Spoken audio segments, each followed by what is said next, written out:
શ્રી ગણેશાય નમઃ. જય શ્રી કૃષ્ણ મિત્રો. દશામાની વાર્તા પૂજા વિધિ. જય દશામાં.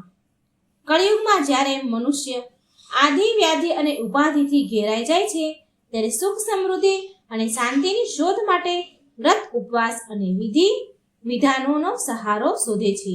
દશામાનું વ્રત આ જ રીતે તમામ પાપોમાંથી મુક્ત કરી સુખ સમૃદ્ધિ અને શાંતિનો માર્ગ દોરે છે. આજે હું તમને દશામાની વ્રતની વિધિ કહીશ. જય દશામાં. દશામાનું વ્રત કરવાથી ઘરમાં સુખ સમૃદ્ધિ અને શાંતિ મળે છે અને જો દશા ખરાબ ચાલતી હોય તો એમાં સુધારો થાય છે. આ વ્રત અષાઢ અમાસ એટલે કે દિવાસાના દિવસથી શરૂ કરાય છે. આ વ્રત કરનારે સવારે નાહી ધોઈને સવારે વાર્તા સાંભળવી અને 10 દિવસ નકોરડા ઉપવાસ કરવા, માટીની સાંદડી બનાવી અને તેનું પૂજન કરવું અને 10મા દિવસે આ સાંદડીને જળમાં પધરાવી. વ્રત પૂરા થાય એટલે વ્રતનું ઉજવણું કરવું અને 1 રૂપાની સાંદડી બનાવી અને તે સુપાત્ર બ્રાહ્મણને દાનમાં આપવી. જય દશામાં. હવે આપણે સાંભળીએ દશામાના વ્રતની વાર્તા. શ્રાવણ માસની અમાસના દિવસે ઘણી સ્ત્રીઓએ દશામાનું વ્રત કર્યું હોવાથી તે નદીએ નાહવા જવા લાગી. આ સ્ત્રીઓ નદીએ નાહવા જતી અને પૂજા કરતી હતી. નદીના કાંઠે રાજાનો મહેલ હતો. રાજાની રાણી ઝરૂખામાંથી બધી સ્ત્રીઓને નાહીને પૂજા કરતી જોઈ દાસીને કહ્યું, જો આ બહેનોને પૂછી આવ કે તમે કયું વ્રત કરો છો. દાસી નદી કાંઠે આવી અને કહેવા લાગી, બહેનો, તમે કયું વ્રત કરો છો? એક બહેન બોલી, અમે દશામાનું વ્રત કરીએ છીએ. એ વ્રતની વિધિ મને કહો, દાસી બોલી. ત્યારે બીજી સ્ત્રી બોલી કે 10 સૂતરના તાતણા લેવા, તેની 10 ગાંઠો વાળવી અને દોરાને કંકુ લગાવીને તે દોરો હાથે અને કળશે બાંધી દેવું. એક માટીની સાંદડી બનાવી તેની સ્થાપના કરવી, દશામાના નામનો દીવો કરી પ્રાર્થના કરવી અને 10 દિવસ નકોરડા ઉપવાસ કરવા અથવા એક ટાણું ભોજન કરવું. દાસીએ મહેલ આવીને રાણીને બધી વાત કરી. પછી જ્યારે રાત્રે રાજા ઘેર આવ્યા એટલે રાણીએ રાજાને પૂછ્યું કે દશામાનું વ્રત કરું હું? ત્યારે રાજાએ પૂછ્યું કે દશામાનું વ્રત કરવાથી શું લાભ થાય છે? ત્યારે રાણીએ કહ્યું કે નિર્ધનને ધન મળે છે, પુત્ર પરિવાર વધે છે, સુખ શાંતિ અને સંતોષ મળે છે. આ રીતે વ્રત કરનાર દરેક મનોકામના એની પૂર્ણ થાય છે. ત્યારે રાજા અભિમાનથી છલકાઈને બોલે છે કે મારે ધન દોલત રાજપાટ હાથી ઘોડા પુત્ર પરિવાર બધું એ છે, મારે ત્યાં કશી જ ખામી નથી, તેથી તારે વ્રત કરવાનું નથી.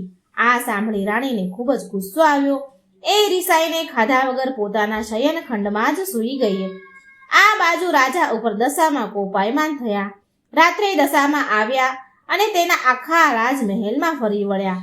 આથી સવારમાં રાજ્યમાં અંધાધૂંધી થવા માંડી. તિજોરીમાં એ કોઈ પૈસો ન મળે, કોઠારમાં જોવા ગયા તો અન્નનો કણ પણ ન મળે. આ બધી વાત આખા નગરમાં ફેલાતા પ્રજાજનો કહેવા લાગ્યા કે હે રાજા, તમે નગર છોડી ચાલ્યા જાઓ. તમારા ઉપર દેવીનો પ્રકોપ ઉતર્યો છે, તેથી તમારે માથે ખરાબ દશા બેઠી છે. આ સાંભળી રાજા રાણી બંને પુત્રોને લઈને નગર છોડી ચાલી નીકળ્યા. નગરની બહાર બગીચામાં તેઓ આરામ લેવા બેઠા તો બગીચો સુકાઈ ગયો. ત્યારે રાણી કહે છે કે આપણી દશા ખરાબ છે તો આપણે બંને કુંવરો લઈને ક્યાંક જઈએ. આપણી દશા અત્યારે ખરાબ ચાલી રહી છે તો આપણે જ્યાં જઈએ છીએ ત્યાં અહિત જ થશે, ત્યાં માટે અહીંથી ચાલી નીકળો. રસ્તામાં બંને કુંવરો કહેવા લાગ્યા, અમને તો ભૂખ લાગી છે માં. પણ રાણી તેમને સમજાવી રાખે છે. એટલામાં એક ગામમાં બહેનપણીનું ઘર આવતા તે બંને કુંવરને લઈને બહેનપણીના ઘેર જઈને કહે છે કે જરા બેન, બાળકોને ખાવા આપને, આ બંનેને ખૂબ ભૂખ લાગી છે. ત્યારે તેની બહેનપણી રાણીને કહે છે કે જા, હું તો તને ઓળખતી પણ નથી અને મારા ઘરે તું ખાવાનું માંગે છે. આથી રાણીને ખૂબ જ દુઃખ થયું અને પછી તેઓ ત્યાંથી ચાલી નીકળ્યા. રસ્તામાં બંને કુંવરોને તરસ લાગી. એટલામાં વાવ આવતા રાણી બંને કુંવરોને લઈને પાણી પીવડાવવા જાય છે. ત્યાં તો દશામાએ અદ્રશ્ય સ્વરૂપે તેના બંને બાળકોને પાણીમાં ખેંચી લીધા. આથી રાણી રડતી રડતી રાજા પાસે આવી અને કહ્યું કે આપણા બંને બાળકો વાવમાં પડી ગયા. આથી રાજા કહે છે કે કલ્પાત ન કરશો, એ તો જેના હતા તેણે લઈ લીધા. ત્યાંથી તેઓ આગળ ચાલી નીકળ્યા. એવામાં રાજાની બહેનનું ગામ આવ્યું. ત્યારે રાજાએ કહ્યું, આ તો મારી બહેનનું ગામ છે, તેને મળ્યા વગર કેમ જવાય? ગામમાં પખાલી સાથે કહેવડાવ્યું, તમારા ભાઈ ભાભી તમને મળવા આવ્યા છે.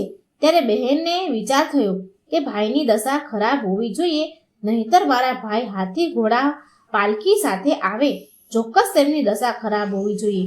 તેથી તેને પાલખી સાથે સુખડી તેમજ સોનાનું સાંકડું માટલીમાં મૂકી ભાઈ જ્યાં બેઠા હતા ત્યાં મોકલ્યું. પરંતુ જ્યારે રાજાએ માટલી ખોલી ત્યારે સુખડીના કોલસા થઈ ગયા અને સોનાનું સાંકડું સાપ બની ગયું.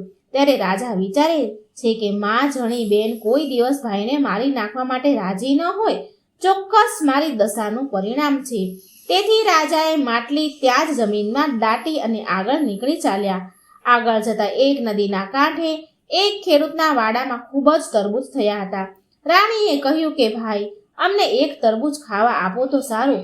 ખેડૂતને દયા આવી, તેણે રાણીને તરબૂચ આપ્યું. પણ રાજા રાણીને સૂર્ય આથમ્યા પછી ન જમવાનો નિયમ હોવાથી તેઓ તરબૂચને ત્યાં જ પાસે મૂકીને સૂઈ ગયા. ત્યાં તો બાજુના ગામના રાજાનો કુંવર રિસાઈને નાસી ગયો હતો. તેથી તેના સૈનિકો કુંવરને ખોળતા ખોળતા ત્યાં આવ્યા. હવે રાજા રાણી પોતાની બાજુમાં તે તરબૂચ મૂકીને સૂતા હતા. તે તેની દશાના પ્રતાપે ખોવાયેલું કુંવરનું મસ્તક બની ગયું. તે જોતા સૈનિકો રાજા રાણીને અપરાધી ગણીને ખૂબ જ માર મારે છે. પછી તેમને દોરડાથી બાંધી પોતાના રાજમહેલમાં રાજા પાસે લઈ ગયા. પછી ત્યાંના રાજા પોતાના કુંવરનું મસ્તક જોઈને ખૂબ જ ગુસ્સે થઈ ગયો અને બંનેને પોતાના પુત્રના હત્યારા ગણીને જેલમાં પૂરી દીધા. આવી રીતે દશામાના વ્રતનું અપમાન કરવાથી મહેલમાં રહેનારા જેલમાં રહેવા લાગ્યા. એમ કરતા કરતા બીજા વર્ષે શ્રાવણ માસ આવતા રાણીના મનમાં થયું કે મારા પતિએ દશામાના વ્રતનું અપમાન કર્યું છે, તેથી માતાજી રૂઠ્યા છે.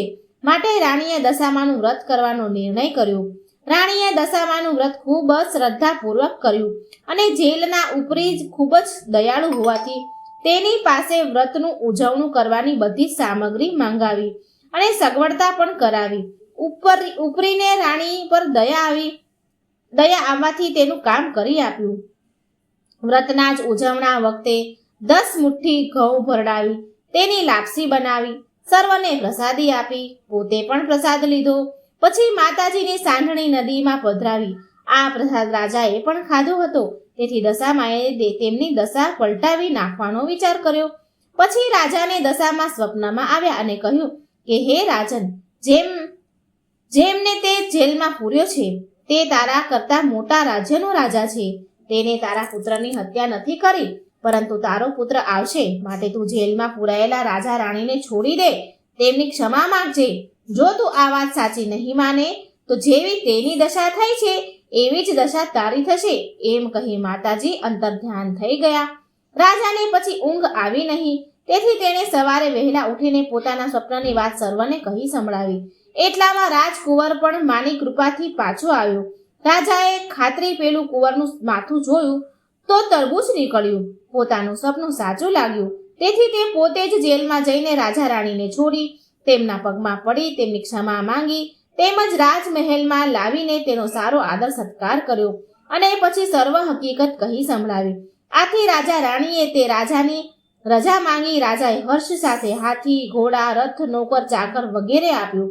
રાજા રાણી ત્યાંથી રથમાં બેસીને આગળ નીકળ્યા. પોતાના રાજ્યમાં આવતા રસ્તામાં રાજાની બહેનનું ઘર આવ્યું. રાજા વિચારે છે કે લાવ હવે માટલું કાઢીને જોઉં. માટલું જોયું તો સરસ સુખડી અને સોનાનું સાંકડું જોયું. માટલું રથમાં મૂકી ચાલી નીકળ્યા. એમ કરતા તેઓ જે વાવ પાસે પાણી પીવા ગયા હતા ત્યાં આવ્યા. ત્યારે દશામાએ વિચાર કર્યો કે બંને બાળકો લીધા તો ખરા, પણ હવે આપવા કેવી રીતે? તેમ વિચાર કરીને તેમણે ડોશીનું રૂપ લઈને તેને બાળકોને બંને આંગળીઓ વળગાડીને આવ્યા અને બૂમ પાડી. કહે છે કે આ તો કોઈના કુંવરો ભૂલા પડ્યા છે, તેને લેતા જાઓ. રાજાએ રથ ઊભો રાખ્યો તો તે પોતાના પુત્રને ઓળખી ગયા અને બંને પુત્રને હેતપૂર્વક છાતી સરસા લગાડી દીધા. આ ડોશી દશામાં પોતે હતા. રાજાને કહે છે કે હવે તમારી દશા વળતી થઈ છે. તમે તમારા રાણીને અભિમાનમાં છલકાઈને દશામાના વ્રત વિશે ગમે તેમ બોલ્યા હતા, તેથી તમારી દશા કઠણ બની ગઈ હતી. હવે તમને સમજાયું હશે કે કોઈ દેવતાની અવગણના કરવી નહીં. જાઓ, હવે તમે તમારા રાજ્યમાં સુખી રહો. બધા રથમાં બેસીને બહેનપણીના ઘરે આવ્યા. જેનું તેમણે અપમાન કર્યું હતું બહાર ઊભી હતી. તે દોડતી એ રાણીને ભેટી પડી. રોકાઈ જવા માટે ખૂબ જ આગ્રહ કર્યો. જ્યારે દશા ખરાબ હતી ત્યારે રોટલોય નહોતો આપ્યો. અત્યારે મિષ્ટાન જમાડે તો પણ નકામું છે એમ કહી તેઓ નગરની ફૂલવાડીમાં આવી પહોંચ્યા. ત્યાં તો ફૂલવાડી લીલીછમ બની ગઈ. રાજાના આગમનના ખબર પડતા સર્વ નગરજનો વાજતે ગાજતે સામૈયા સાથે રાજાને રાજમહેલમાં લઈ ગયા. દશામાના પ્રતાપે રાજા સુખી થયા. રાણીએ 5 વર્ષ પૂરા થતા વ્રતનું ઉજવણું કર્યું. રૂપાની સાંઢળી જળમાં પધરાવી બ્રાહ્મણોને દક્ષિણા આપી અને વ્રતનું રૂઢી રીતે ઉજવણું કર્યું. માના પ્રતાપથી સુખ શાંતિ અને સંતોષથી રહેવા લાગ્યા. જય દશામાં. જેવા રાજા રાણીને ફળ્યા તેવા સર્વને ફળજો.